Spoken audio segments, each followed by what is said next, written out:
Well, I want to say the one spoiler thing that I do think people are going to get upset about. Okay, yeah. So spoiler. Yeah. So this was probably my biggest gripe after, again, coming home and thinking about everything. This is the thing I hated the most.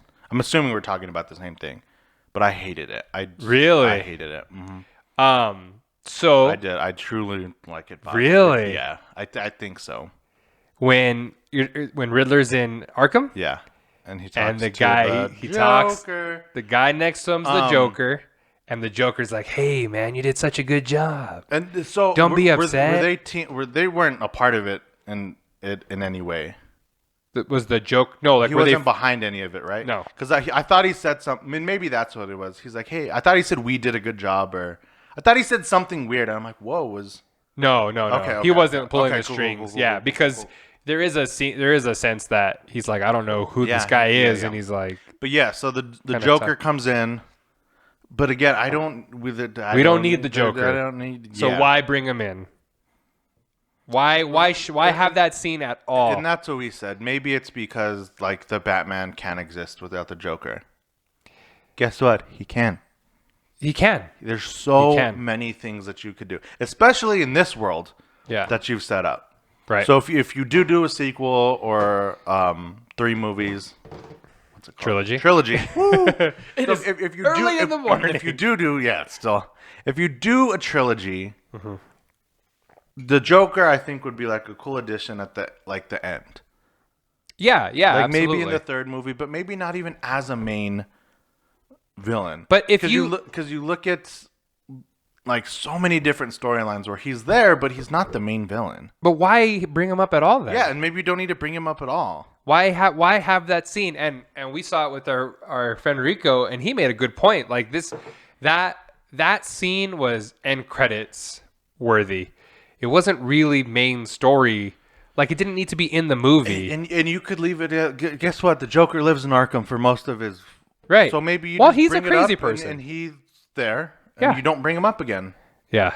But you could have shown like so many different villains, and I thought they were going to show Calendar Man, so because he's part of the Long Halloween. Oh, okay. So if you like know that storyline, the Calendar Man, I don't know if he's the Calendar Man or Calendar Man. I thought they might show him as like a. But again, I'm nod still guessing this story is the Long Halloween because that took place over like a year. I think it was Halloween to Halloween. And the thing is, and he was the main. So he was the one Batman would go to Arkham and be like, "Hey, why are these murders happening?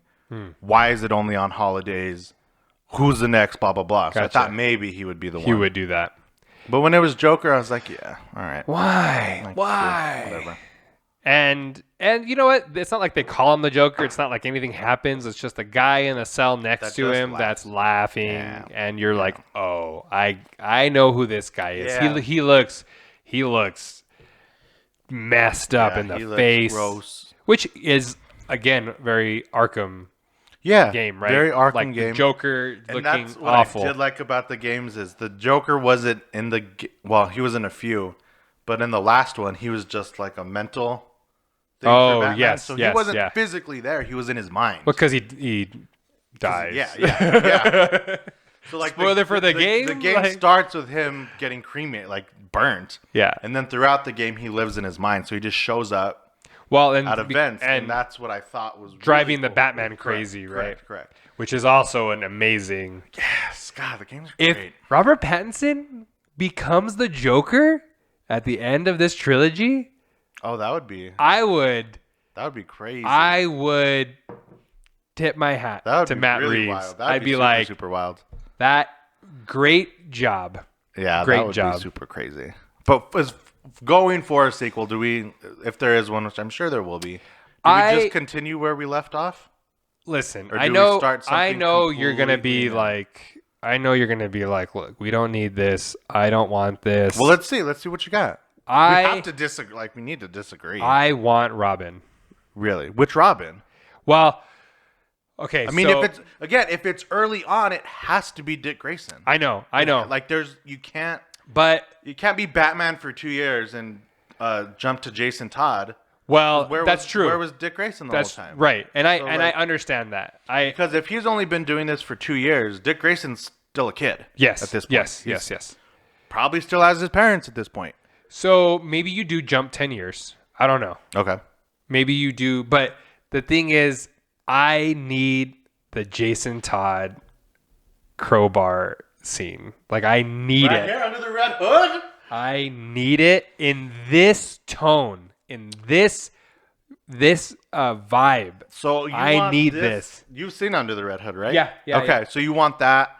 Jason Todd gets killed. Yeah. But Him and Nightwing team up. Yes. Figure out what's going on. Fight Jason. But Todd, I the understand that. Joker. And it's funny because I almost sent you that scene the other day. So the last scene in this movie, where Jason comes up to me, he's like, "Why haven't you killed him? Like, look what you let him do to me because you won't kill him." Right. So he gets to kill. He gets to keep killing. You picked my life over his. You picked his life over my life. And I died because of it, essentially. He did. Right. Oh, yeah. Well, that's a big storyline. But there's a lot that goes into that. But essentially, and that's what I like about it, is Jason Todd's like, I'll kill him if you're not going to do it. Right. Absolutely. Because look how many people he's killed. And that's... Like, one life for the life of many. Yeah, right? Exactly. But the thing that is difficult is how do you get from A, which is this movie, to Z, which is Jason Todd getting beat up, without doing the Nightwing story in the middle. Yeah, because when that moment happens, Dick Grayson's off in Bloodhaven. He's already doing his own thing. Right. Well, that event had happened. Right. Yeah, he's no longer with Batman anymore. He's not Robin anymore. And so do you do a... So you do a Nightwing movie in the middle, and then you do Jason Todd getting beat up at the end. I have no idea. I just think it's possible. I have no idea. I just think it's possible.